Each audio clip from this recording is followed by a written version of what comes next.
Just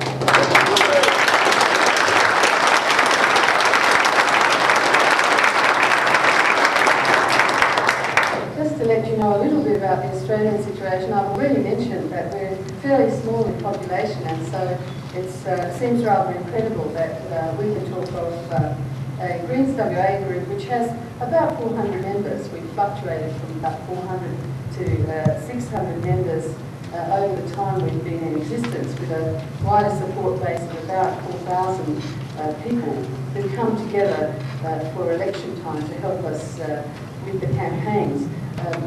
But when you think of that, and you also realise that right across Australia, what we have are two federal members of Parliament, that is the two Green Senators from Western Australia, of whom I'm one. We've got two upper house state parliamentarians, Jim Scott from the Greens WA on the West Coast in our group, and Ian Collin in the New South Wales upper house. We've got 5 out of 7 women, and 7 in the lower houses of state parliaments, 5 in Tasmania and 2 in the Australian Capital Territory Parliament. So we've been really very fortunate to see that kind of electoral representation build up over the last few years. The 5 Tasmanians have been there for the longest time because they have an electoral system which is based on proportional representation and has allowed that. It's only been the change to proportional representation in the upper houses in the Australian state parliaments that's actually allowed us to gain Green representation there, and also to allow us to gain that representation in the Senate. So what we're saying is, we know we're very fortunate, and much more fortunate than you are here in the United States or in Canada.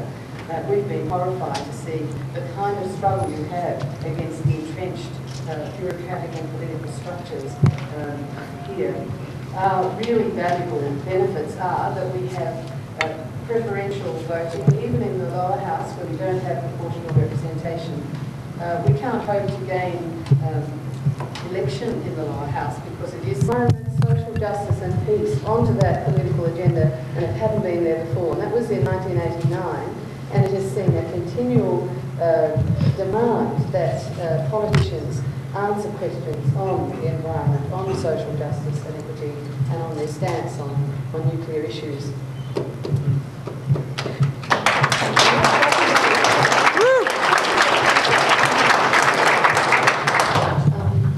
So, as I was saying, we really felt that we were standing to give the community the greater empowerment and the greater choice of being able to send a message that they want to vote Green, and they want to gain candidates and gain politicians who actually respect the values that are increasingly more important to the world consciousness.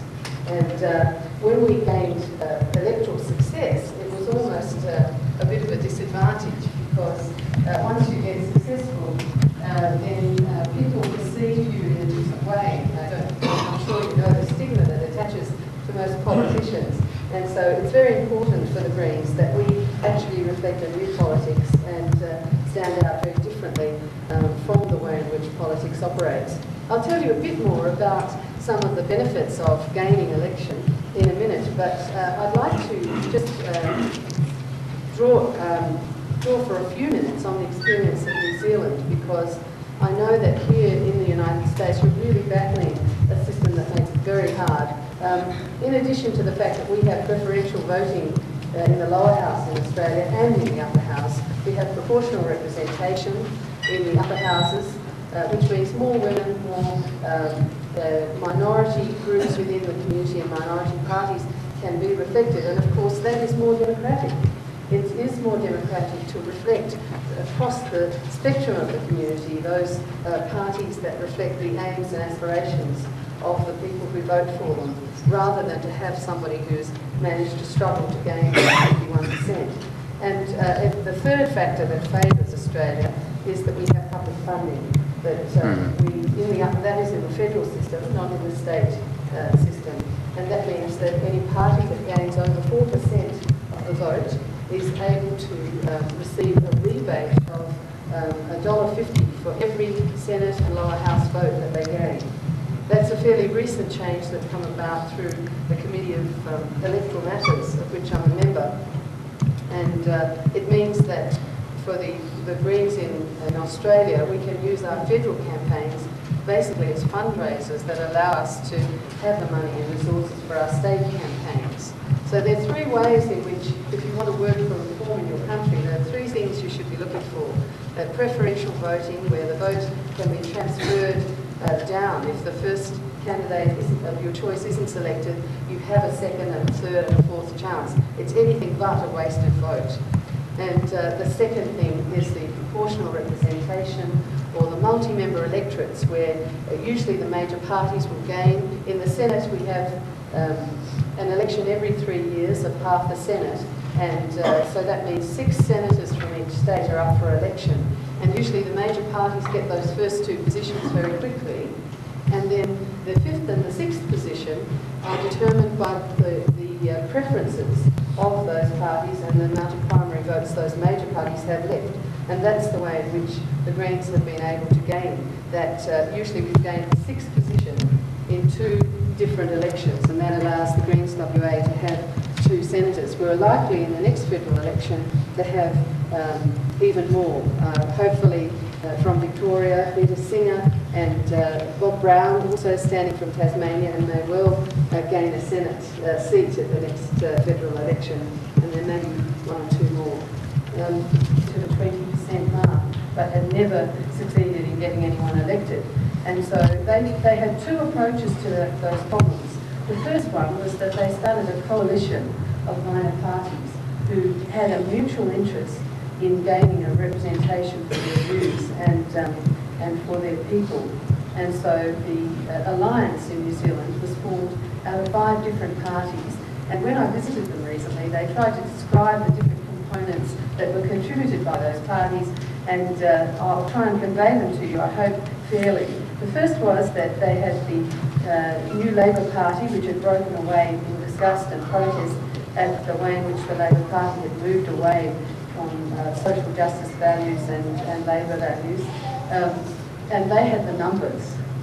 The Democrats, who had been called the Social Credit Party, I think earlier, had the money, but not very many members. And the Greens had 2 things, the vision and the drive in policy areas, and also the popular appeal, that they were really relevant. And the Manamata Haki Party, which was the Indigenous party, the Maori party, so that was the Maori voice. And the Liberals, a group of Liberals that had broken away, and I could never get anyone to say what they contribute, but they're in there as well.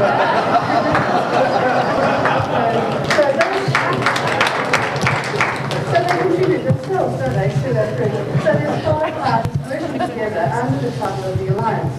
And what they decided to do as their first major task was to go for election reform and to point out the undemocratic state of the country in terms of all those parties being unable, even though together they represented so many, to gain representation. And they had a very successful campaign, which culminated in a referendum of the people of New Zealand, who then voted for proportional representation in their one-house system.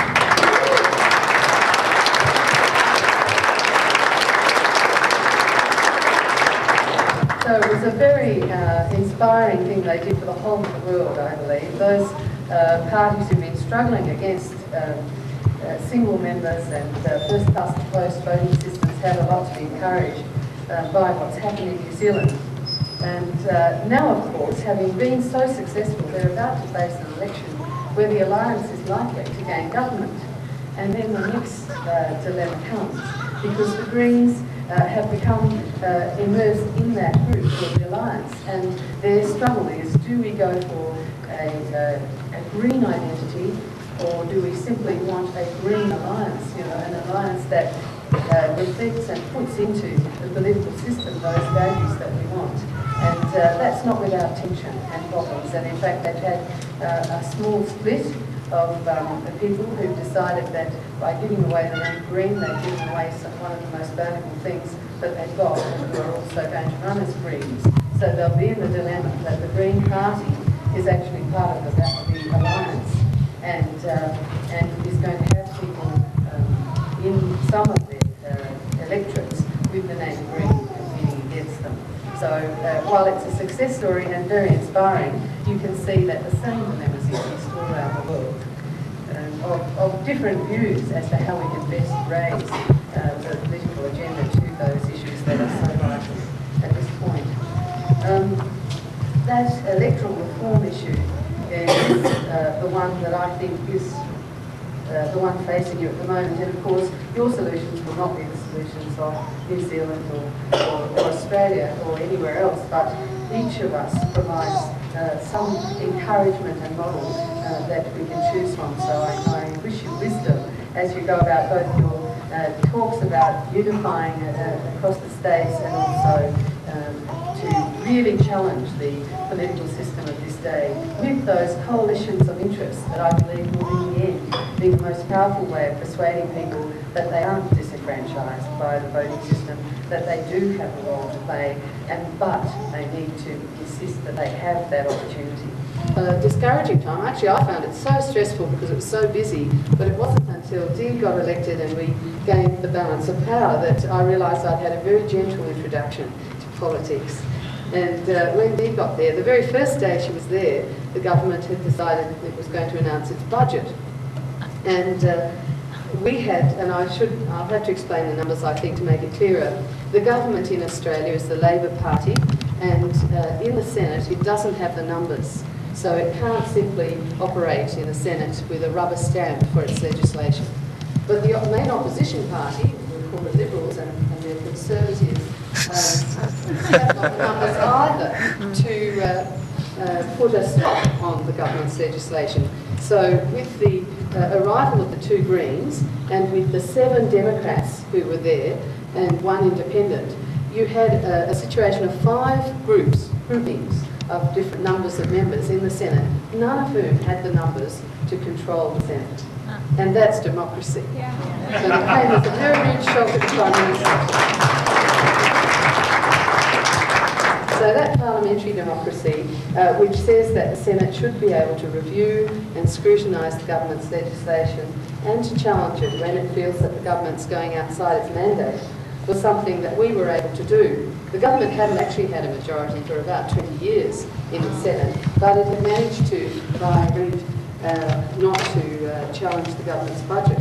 But when we got there, we were asked what we thought of the budget, and we just said what we thought, which was we felt it was a socially inequitable budget, that it was really introducing taxes that the government had not gained a mandate at its election for, and it was doing that on the backs of the lower socioeconomic groups in our community. And so we said we didn't like it, and that caused an enormous hullabaloo, and the government decided that they would shame us by announcing to the nation and in the end to the world that the Greens were blocking the government's budget and were in danger of producing a constitutional crisis and essentially bringing the government down.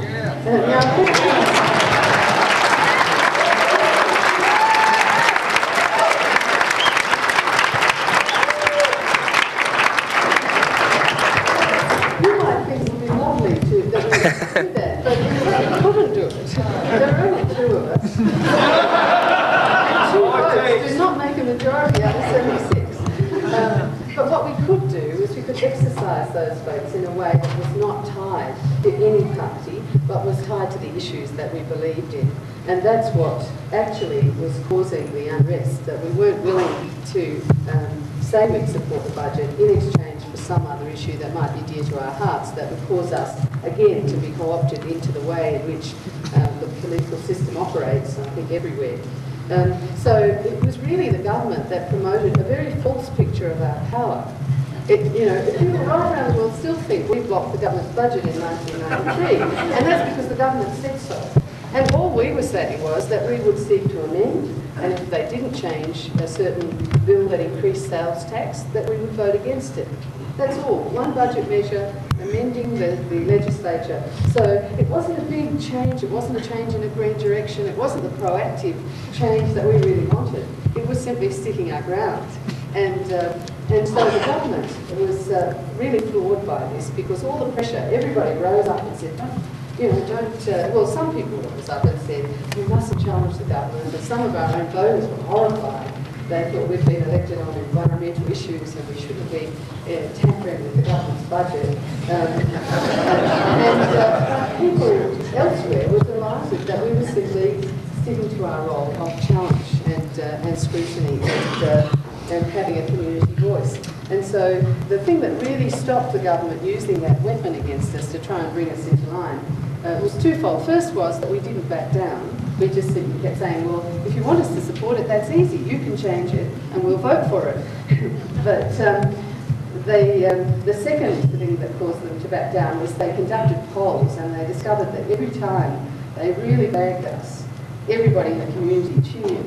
And it was rising rapidly as a result of it. And the final straw was a poll that they conducted which said, do you believe a minor party like the Greens should block the government's budget?